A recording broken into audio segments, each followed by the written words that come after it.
লাউ ভাজি করব। লাউ ভাজির জন্য তেল দিলাম। এখন লাউ ভাজি করে দিলাম। এখন কাঁচামরিচ, পেঁয়াজ দেবো, হলুদ দিলাম একটু কালারের জন্য। এখন লবণ দেবো।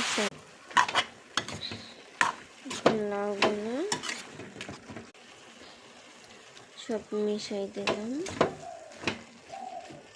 লাউ ভাজি প্রায় হয়ে গেছে। লাউ ভাজি শেষে একটু ধনিয়া পাতা দেবো। লাউ ভাজি হয়ে গেছে। এখন ধনিয়া পাতা দিয়ে দিলাম সব শেষে। লাউ ভাজি পুরো কমপ্লিট। দেশি মুরগি রান্না করবো আলু দিয়া। এখন তেল দিলাম। এখন পেঁয়াজ দিয়ে দিলাম। পেঁয়াজটাকে ভেজে নেব। এখন লবণ দিয়ে দিলাম।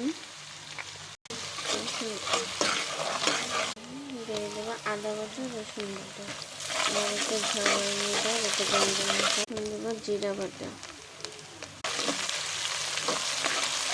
দিয়ে দিলাম। পানি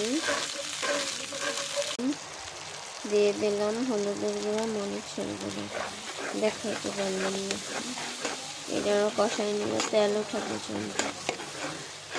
তেল উঠে গেছে। এখন মাংসগুলো দিয়ে দেব। মাংসগুলো দিয়ে দিলাম। এখন মাংসগুলো কষিয়ে দেব। এখন নারকেল বাটা দিয়ে দেব।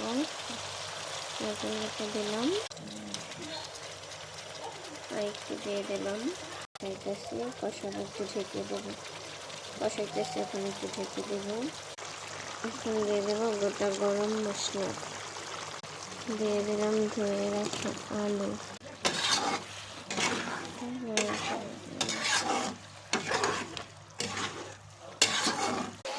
মাংস কষানো শেষ। তেল উঠে গেছে।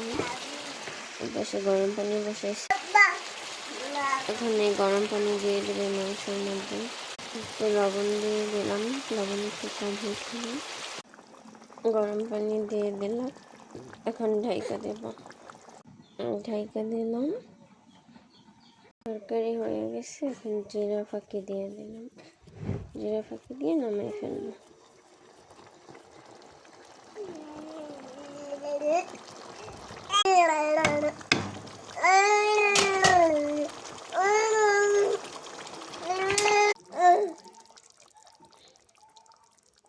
আমার তরকারি পুরো কমপ্লিট।